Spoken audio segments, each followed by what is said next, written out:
ஒரு 1/4 கிலோ சைஸில் முட்டைகோஸ் பொரியல் பண்ணதுக்கு முட்டைகோஸை நல்லா கட் பண்ணி வச்சுருக்க பொடிசாக. அதுக்கு தேவையானது ஒரு வெங்காயம், கருவேப்பிலை, கொஞ்சம் கடுகு எடுத்துக்கணும், ஜீரகம் 1 கரண்டி, ஒரு 10 பச்சை மிளகா. பாத்திரம் அடுப்பில் வச்சாச்சு. கொஞ்சம் எண்ணெய் சேர்த்துருக்காங்க தேவையான அளவுக்கு.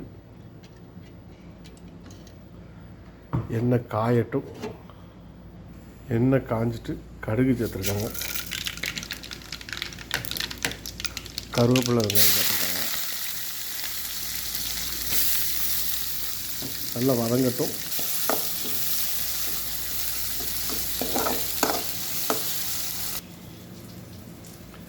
ஒரு கரண்டி ஜீரகம்,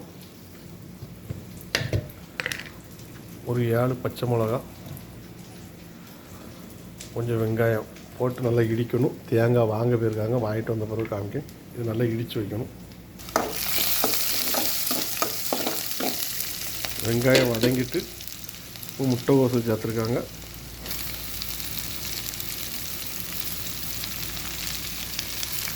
நல்லா கிண்டி விட்ருக்காங்க.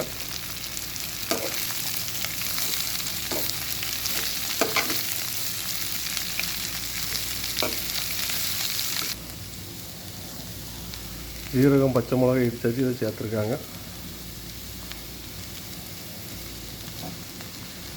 ஜீரகம், பச்சை மிளகாய் இடிச்சாச்சு, அதை ஃபுல்லாக சேர்த்துருக்காங்க. அதை நல்லா மிக்ஸ் பண்ணிவிடுங்க. தேவையான அளவு உப்பு சேர்த்துருக்காங்க. உப்பு சேர்த்து நல்லா ஒரு கிண்டு கிண்டியிருக்காங்க.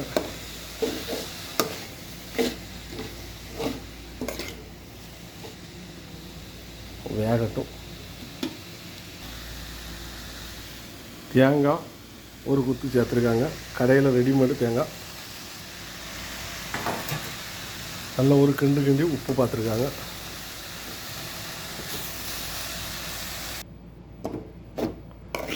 இந்த மாதிரி வச்சு சாப்பிடுங்க, நல்ல டேஸ்ட்டாக இருக்கும். எல்லோரும் வாங்க சாப்பிட்றதுக்கு. முட்டைகோஸ் பொரியல், சிக்கன் கறி. சிக்கன் தண்ணியில் ஊறுது, ஐஸாக இருக்குது. மக்காச்சோளம்